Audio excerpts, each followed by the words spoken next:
닭가슴살보다 더 고단백이면서 혈당 걱정도 없이 드실 수 있는 음식은 바로 입니다. 안녕하세요, 닥터정입니다. 혹시 오늘 하루 단백질 충분히 섭취하셨나요? 건강과 체중 관리를 위해 단백질이 얼마나 중요한지 잘 알고 계실 텐데요. 오늘은 쉽고 맛있게 단백질을 챙길 수 있는 특별한 음식을 소개해 드리려고 합니다. 끝까지 함께 해주세요. 보통 단백질 음식이라고 하면 닭가슴살이나 달걀부터 떠올리시죠? 그런데 오늘은 조금 색다르고 특별한 고단백 음식인 황태국을 소개하려고 합니다. 이 황태국이 단백질 함량이 많고 다이어트에도 효과적인 음식이라는 사실 알고 계셨나요? 황태는 겨울철 찬바람에 얼리고 녹이기를 반복하여 건조시킨 명태로 단백질 함량이 매우 높은 식품입니다. 황태 100g당 무려 80g의 단백질을 함유하고 있습니다. 이를 다른 단백질 음식과 비교해 보면 그 차이가 더 분명해집니다.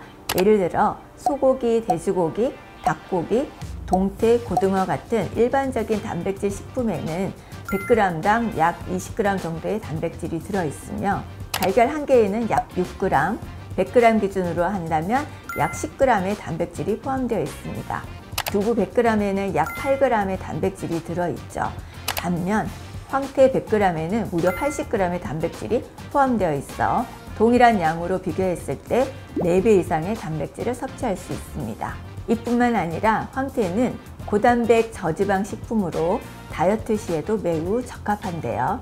단백질 외에도 비타민 B12, 나야신, 칼슘, 인, 철분 등 다양한 미네랄을 함유하고 있어 뼈 건강과 빈혈 예방에 도움을 줍니다.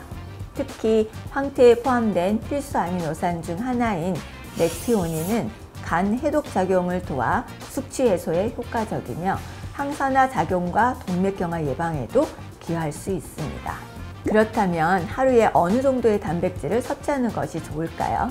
성인의 경우 보통 자신의 몸무게와 같은 양의 단백질을 섭취하는 것이 권장됩니다.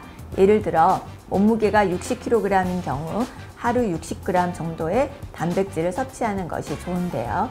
황태 100g만 섭취하시면 하루 필요 단백질을 거의 다 충족할 수 있습니다. 보통 황태국을 끓일 때 한 끼에 약 30 내지 50g 정도의 황태를 사용하게 되는데요. 이때 중요한 것은 국물보다 황태 건더기를 충분히 드시는 것입니다. 특히 다이어트를 하시는 분들은 황태 건더기를 먼저 충분히 드신 후 밥을 말아서 드시거나 밥과 함께 천천히 드시는 거꾸로 식사법을 활용하신다면 혈당 상승을 줄이고 맛있고 든든하게 한 끼를 해결할 수 있습니다. 황태국 외에도 황태채 무침이나 황태채 볶음 같은 요리로도 황태를 다양하게 섭취할 수 있습니다. 이렇게 다양한 방식으로 황태를 즐기면서 고단백 식사를 손쉽게 실천할 수 있습니다. 그렇다면 왜 근육 유지에 단백질이 그렇게 중요한 걸까요? 근육은 단순히 힘을 내기 위한 것만이 아닙니다. 근육량이 많을수록 기초대사량이 높아져 다이어트에 유리하며 체중 감량 후에도 요요 현상을 방지할 수 있습니다. 또한 근육이 많을수록 인슐린 저항성이 개선되어 혈당이 안정적으로 유지되며 내장지방 감소에도 도움을 줄 수 있습니다.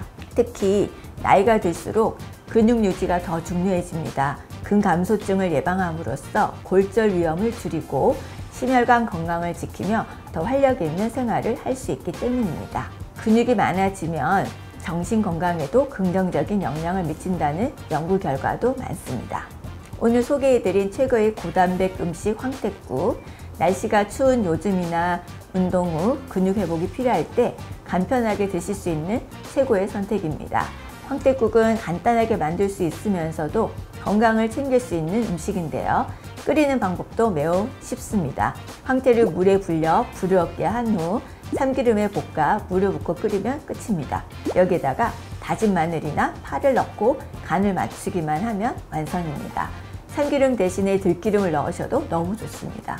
취향에 따라 두부나 콩나물을 추가해서 더 풍성하게 드실 수도 있습니다. 간편하게 만들면서도 건강을 챙길 수 있는 황태국으로 쉽고 맛있게 단백질 섭취 해결해 보세요. 오늘 한 끼는 황태국 어떠신가요? 지금까지 닥터정이었습니다. 감사합니다.